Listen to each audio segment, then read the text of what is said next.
Okay, chapter number वो एक बूंद 5 का एक्सरसाइज बाकी थी ना। ये देखिए क्वेश्चन नंबर 6। हाँ, इसमें क्या है, क बूंद गोद से निकलकर कहाँ गिरी। तो इसका आंसर तो मैं कह देता हूँ, बूंद गोद से निकलकर सीप के मुंह में गिरी। ओके, बोलो।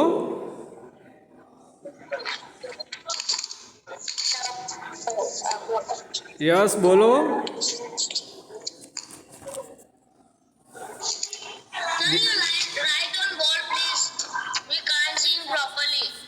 ओके ओके, हाँ चलो, मैं बोर्ड पर राइट करके आपको लिखाता हूँ। ओके, सबको मैं म्यूट कर देता हूँ। ये जब हो जाएगा ना, तो इसके बाद हम ये चैप्टर नंबर 6 लेंगे। ओके, हाँ ओके।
देखिए यहाँ पर क्या प्रश्न है कि बूंद गोद से निकलकर कहाँ गिरी।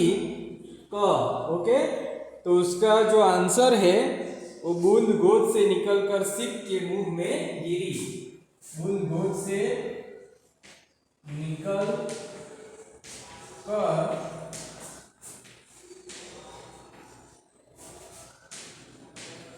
सीप में गिरी। ओके, आंसर ख।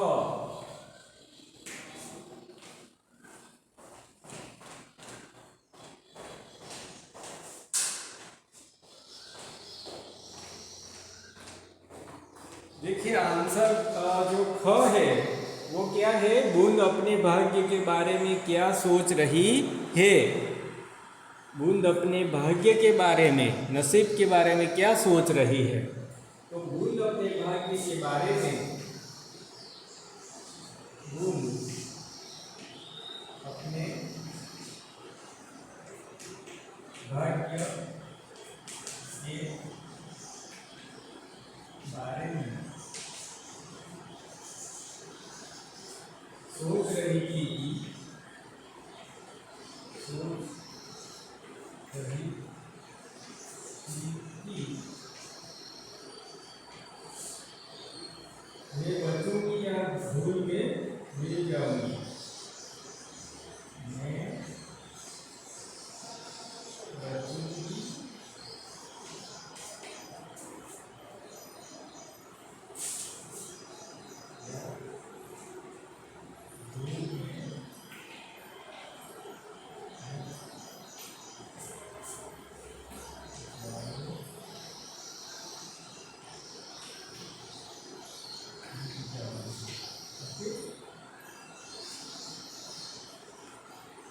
या अंगारे पर गिर कर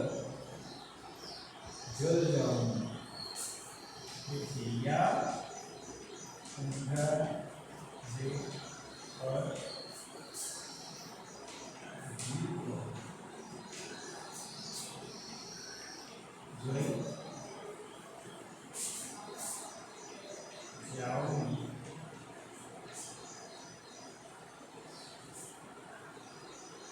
या कमल के फूल पर गिर जाऊंगी, या कमल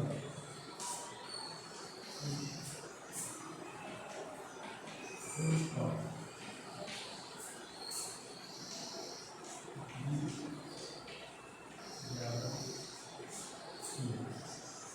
ओके। तो ये देखिए यहाँ पर क्या, वो जो बूंद है, वो बूंद हुए वो क्या सोचती थी कि बूंद अपने भाग्य कार्य के बारे में सोचती है कि मैं सोच रही थी कि मैं बचूंगी या धूल में मिल जाऊंगी या अंगारे पर गिरकर जल जाऊंगी या कमल के फूल पर जाकर गिरूंगी। ओके, तो यहाँ पर जो घ है, आंसर घ। ओके, घ जो प्रश्न है वो क्या है देखते हैं। यदि कभी बूंद जैसी स्थिति आपके सामने आ जाए तो आप क्या करेंगे। देखिए, यदि बूंद जैसी स्थिति हमारे सामने आ जाए तो हम क्या करेंगे। यदि कभी बूंद जैसी स्थिति हमारे सामने आ जाए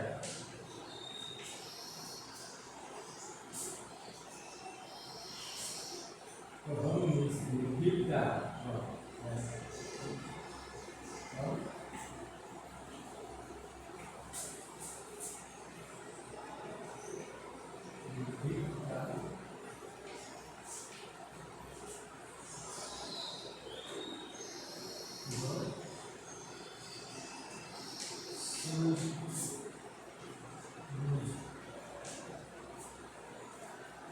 से आगे सूझबूझ से आगे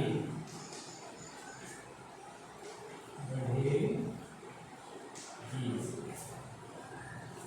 तो हमारे सामने जब ऐसी स्थिति बूंद जैसी स्थिति आ जाएंगी तो हम क्या करेंगे कि हम निर्भीकता के बिना डरे और साथ में क्या अपनी सूझबूझ के साथ हम क्या करेंगे, आगे बढ़ेंगे निर्भय होकर, बराबर निडरता के साथ हम आगे बढ़ेंगे।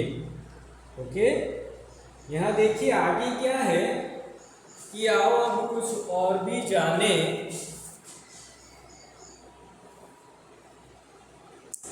ये देखिए, ये कोई भी बड़ा काम करने के लिए हमें अपने घर परिवार से अक्सर दूर जाना पड़ता है, जैसे उच्च शिक्षा या अच्छी शिक्षा के लिए या फिर अच्छी नौकरी के लिए या दुनिया की नई नई जगहों को देखने के लिए। माता पिता और बहन भाइयों से दूर जाते हुए दुख तो होता है, पर भीतर से उन्हें यह सोचकर संतोष होता है कि हम अच्छे काम के लिए ही तो बाहर जा रहे थे। ओके, तो हम जब भी बाहर जाते हैं तो हमें डर लगता है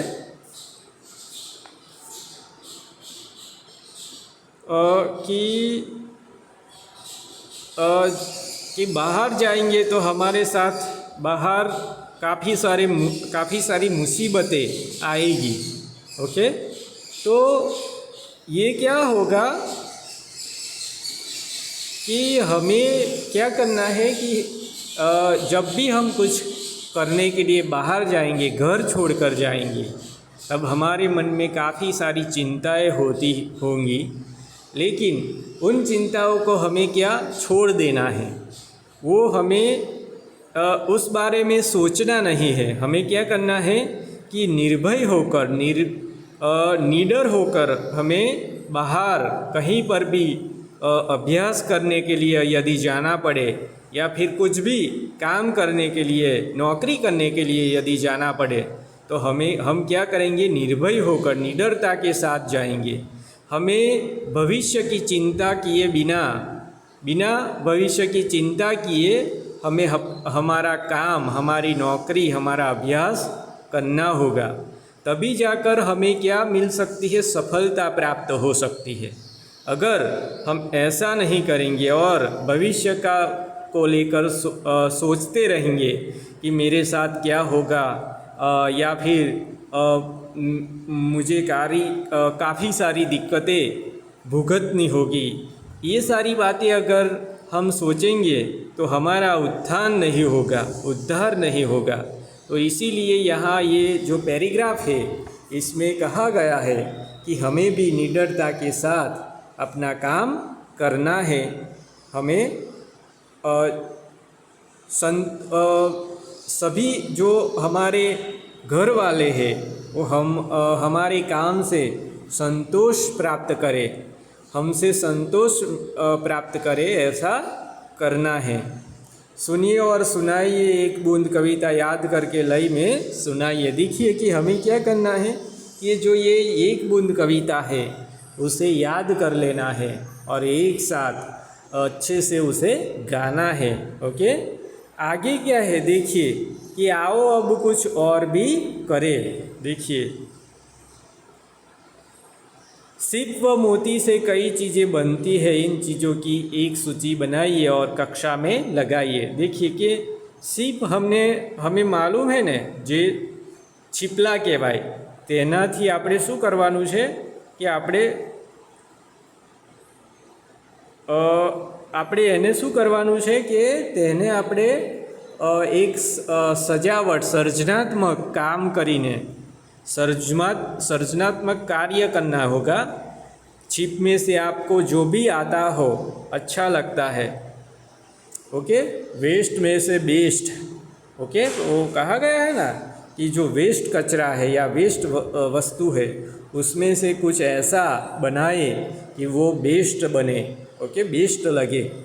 तो ये जो हमें करना है, हमें सीप लाने हैं और उसमें से कुछ भी अच्छा सा बनाकर आप उसमें से वो लगाने वाला तोरण बना सकती है, कोई अच्छी सी डिज़ाइन बना सकते हैं। ओके, तो ऐसा हमें बनाना है, सभी को बनाना है। Okay,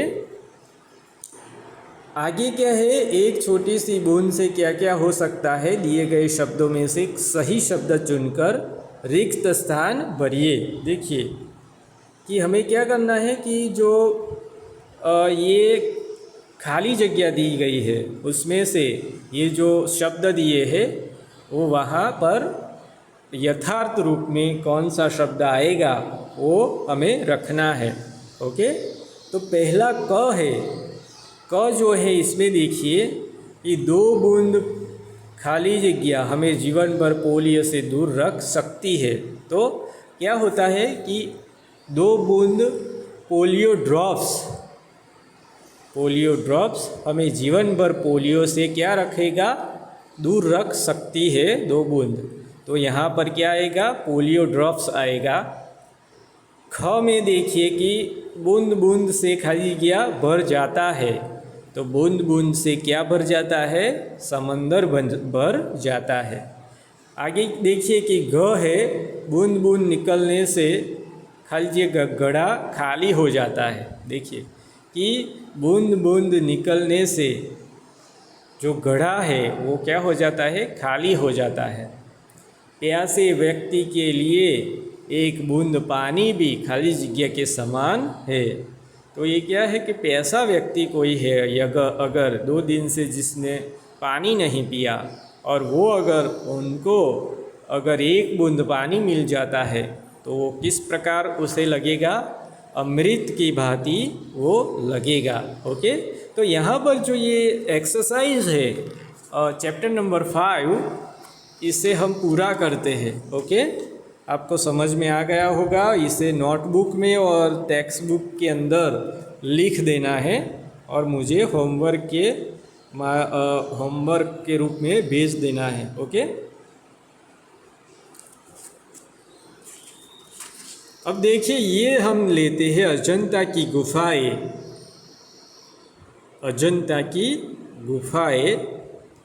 are you ready?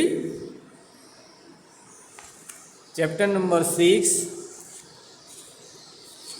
देखिए, मैं ये जो एक्सरसाइज है चैप्टर नंबर 5 की मैं भेज दूंगा। वो उसे फ़ोटो, इसके इमेज जो है वो भेजूंगा, उसे देखकर ये आपको लिख देनी है। ओके, तो अब हम ये देखते हैं कि अजंता की गुफाएं। ये देखिए, ये चैप्टर नंबर 6 है। वो क्या है? एक पत्र है। एक पत्र, एक जो मित्र है वो दूसरे मित्र को पत्र लिख कर वो बताता है कि हम लोग यहाँ गए थे तो वहाँ पर क्या कुछ है, किस प्रकार हम पहुँचे थे। वो सारा जो नज़रिया, ओके, वो ये जो मित्र है वो अपने मित्र को सुनाती है, वो लिखकर भेजती है पत्र के माध्यम से, पत्र के जरिए। ओके, तो हमें मालूम है कि पत्र,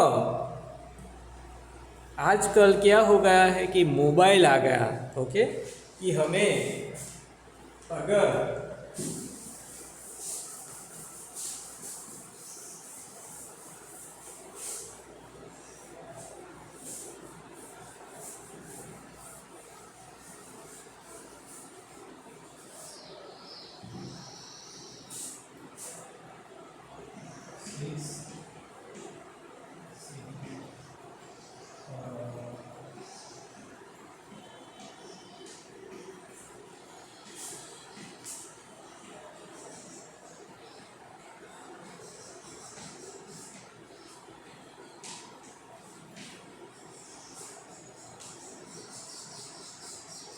देखिए कि पहले के ज़माने में, आज तो हम क्या करते हैं कि हमारे यहाँ मोबाइल आ गए। ओके, तो मोबाइल आ जाने से हमें कुछ किसी को बताना है, हमारे फ्रेंड्स को अगर बताना है कि हम यहाँ गए थे, यहाँ जाने वाले हैं, या फिर यहाँ पर जाकर आए, वो सारी बातें हम क्या करते हैं कि मोबाइल के ज़रिए, फ़ोन के माध्यम से उनसे बात करते हुए हम क्या करते हैं कि बताते हैं। लेकिन जब एक दशक पहले, आज से 10-15 साल पहले, तो वो 15 साल पहले क्या था कि ये मोबाइल नहीं थे। ओके, मोबाइल थे, लेकिन 20 साल पहले, अगर पहले के ज़माने की बात करें तो कहा जाए कि मोबाइल किसी के पास नहीं थे। तो वो लोग अपना को दूसरों को जो भी कुछ उनकी खबर लेनी हो या उनकी जो कुछ बातें बतानी हो, ओके, तो जो भी कुछ होता वो बताने के लिए वो पत्र के माध्यम से, टपाल के जरिए वो क्या करते थे, अपने स्नेही जनों को, अपने संबंधियों को वो क्या करते थे, भेजते थे, पत्र लिखकर भेजते थे। तो पहले के ज़माने में ऐसा था। लेकिन आज ये मोबाइल आ गए हैं, तो आप सभी ये मोबाइल का जो यूज़ करके आप ये सारी बातें बताते थे। लेकिन यहाँ पर देखिए कि जो पत्र है, पत्र लेखन, ओके, कि हमें पत्र लिखना भी आना चाहिए। हम 5वीं कक्षा में आ गए हैं, तो हमें अगर हमारे मित्र को पत्र लिखना हो तो किस प्रकार लिखा जाएगा पत्र।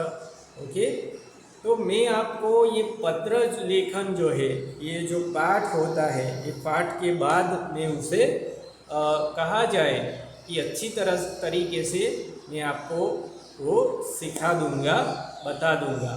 और इसके बाद क्या करना है कि इसके बाद आप सभी लोगों को अपने मित्र को जो दूसरे गांव में रहता है, उसे अपनी जो कुछ भी बातें, कोई भी विषय को लेकर हम इसे या किसी का कहा जाए कि किसी की खबर लेनी, या फिर किसी को कोई कहा जाए कि किसी का किसी भी वस्तु या चीज़ का कोई उसके बारे में बताना हो, ओके, तो ये जो लेकर हमें एक पत्र जो है अपने मित्र को हमें लिखना है। सामने से आपका मित्र भी इसका जो रिस्पॉन्स है उसका जो जवाब है इसके रूप में आपको भी पत्र लिखेगा, ओके। तो हमें ये जो है ये बात करनी है, ये याद रखना है और हमें ये पत्र लिखन करना है। पत्र कैसे लिखा जाएगा, किस प्रकार से उसमें क्या कुछ लिख सकते हैं, वो सभी मैं अगले जो पीरियड में आपको मैं समझाऊंगा डिटेल में। लेकिन यहाँ पर हम जो ये पाठ है अजंता की गुफाएं, एक पत्र है, तो उसे हम ये पढ़ेंगे। तो देखिए कि अजंता की गुफाएं आपको मालूम है, अजंता इलोरा, ओके। तो वहाँ पर क्या है कि पहले की ज़माने की जो पहला काफ़ी सालों पहले वहाँ पर जो चित्रकारी लोगों ने की हुई थी, उस जमाने की चित्रकारी, तो वो चित्रकारी एक गुफा के अंदर, वो गुफा उन्होंने कहाँ बनाई थी, तो बड़ी सी शिला पत्थर के अंदर बड़ा सा पर्वत, ओके, पर्वत था, उसमें उन्होंने ये गुफा बनाई और उस जमाने के चित्र जो चित्रकारी है उसको वो उन्होंने वहाँ पर कंडारा है, उन्होंने ये वहाँ पर बनाया है। तो यहाँ पर इसका वर्णन जो है ये किया गया है। तो देखिए सबसे पहले पत्र की हम अंदर तारीख लगेगी, ओके, और हम पत्र को शुरू करेंगे। तो 10 जून यहाँ पर लिखा है 2021 हम मान लेते हैं। प्रिय स्नेहा, देखिए ये जो स्नेहा जो है तो ये फ्रेंड है, मित्र है। ये प्रिय स्नेहा जो है वो स्नेहा को ये जो है वो पत्र लिखती है। देखिए क्या है आगे, देखिए, प्रिय स्नेहा नमस्ते, तुम्हारा पत्र मिला। देखिए कि अब देखिए कि स्नेहा ने भी इनको क्या किया है, पत्र भेजा है और पत्र के बारे में वो बताती है, ओके। क्या बताती है कि यहाँ देखिए कि यहाँ क्या है, ये जो है ये शुरू होता है, तुम्हारा पत्र मिला, पढ़कर खुशी हुई कि तुमने गर्मी की छुट्टियों में खूब मज़े किए।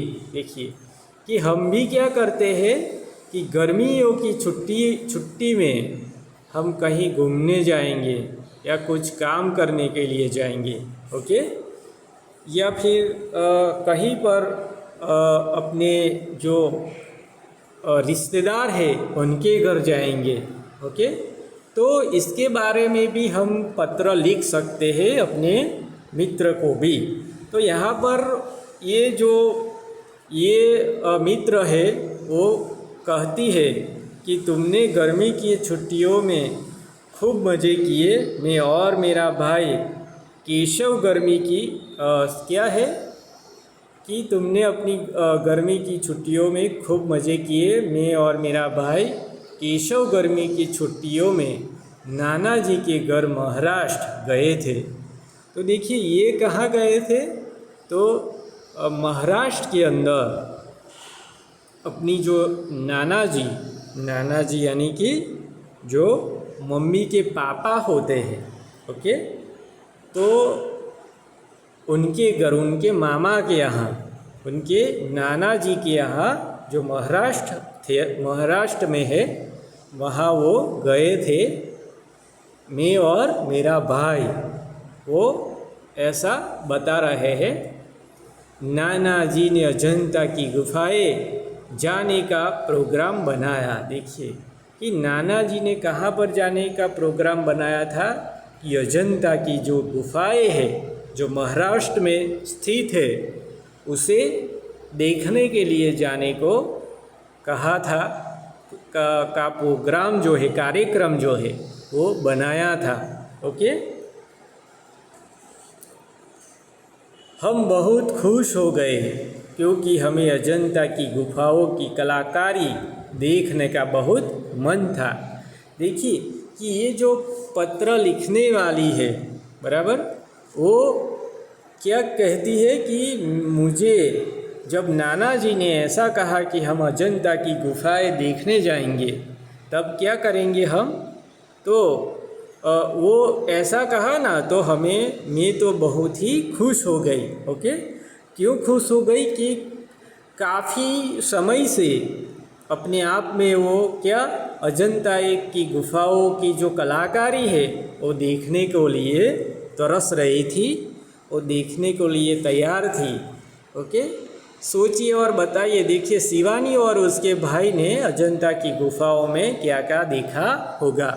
यहाँ पर जो है शिवानी है, ये शिवानी और उसका भाई जो है महाराष्ट्र गए हुए हैं उनके नाना जी के यहाँ, और वो लोग अभी कहाँ पर जाने वाले हैं, तो महाराष्ट्र की अजंता की गुफाओं को देखने के लिए उनके जो मामा जी है वो प्रोग्राम बनाते हैं और वहाँ पर देखने के लिए जाएंगे, और वो गए थे। तो इसके बारे में वो यहाँ पर लिखते हैं, बताते हैं।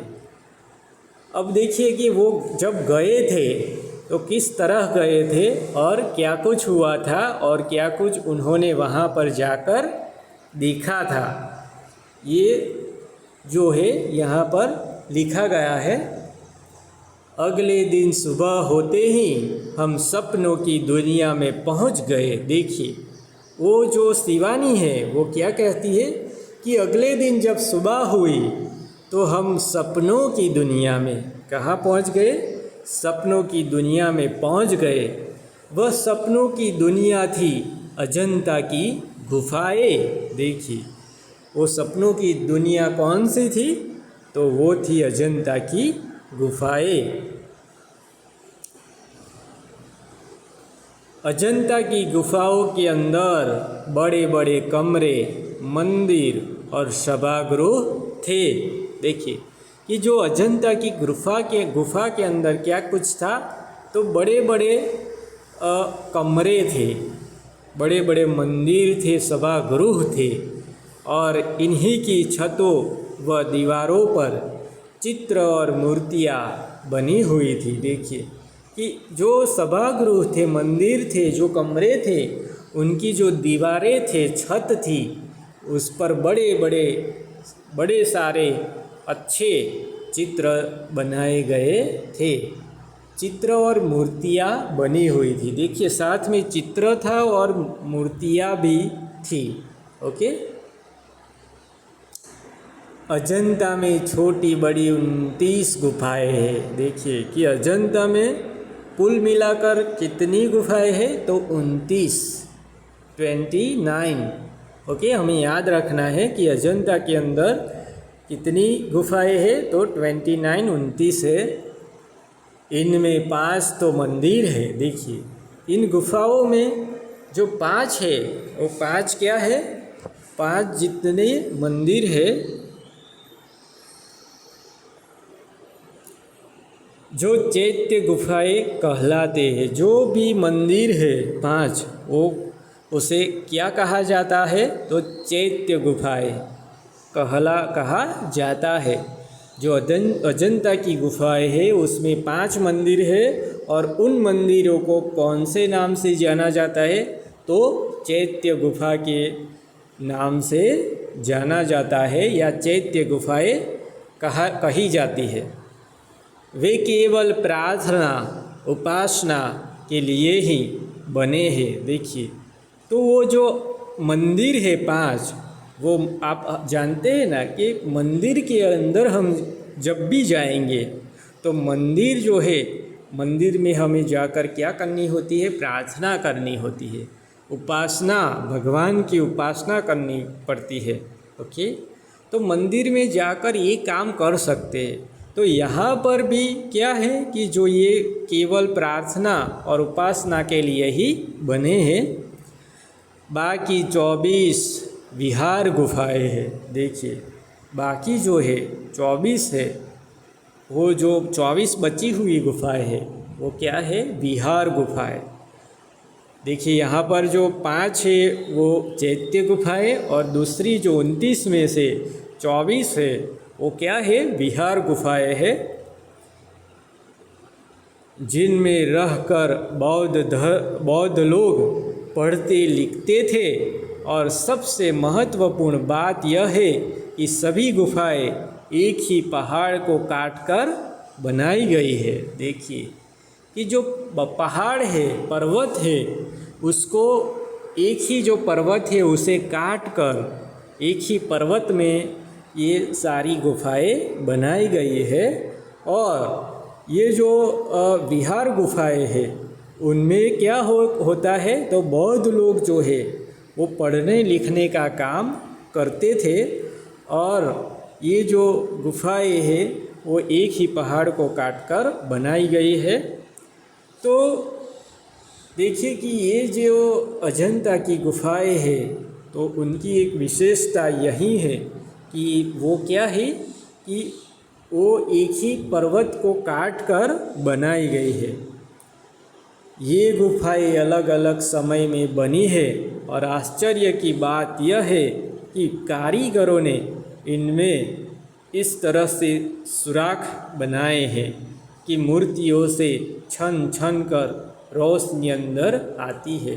देखिए कि जो गुफाएं बनाई गई है तो वो गुफाएं किस प्रकार की बनाई गई है, तो उस गुफाओं में अगर हम गुफा के अंदर जाएंगे तो वहाँ पर ये जो सूर्य का प्रकाश है, सूर्य का ताप है वो पहुँच पाता नहीं है।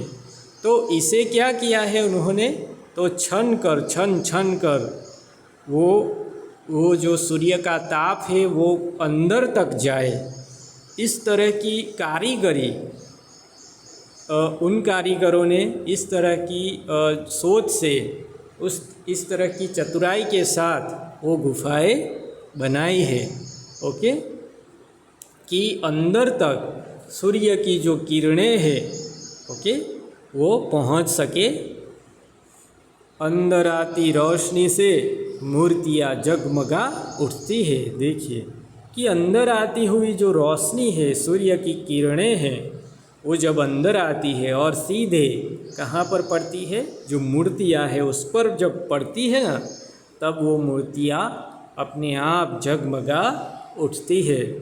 तो फ्रेंड्स, यहाँ तक हम ये जो ये पीरियड है वो यहाँ तक रख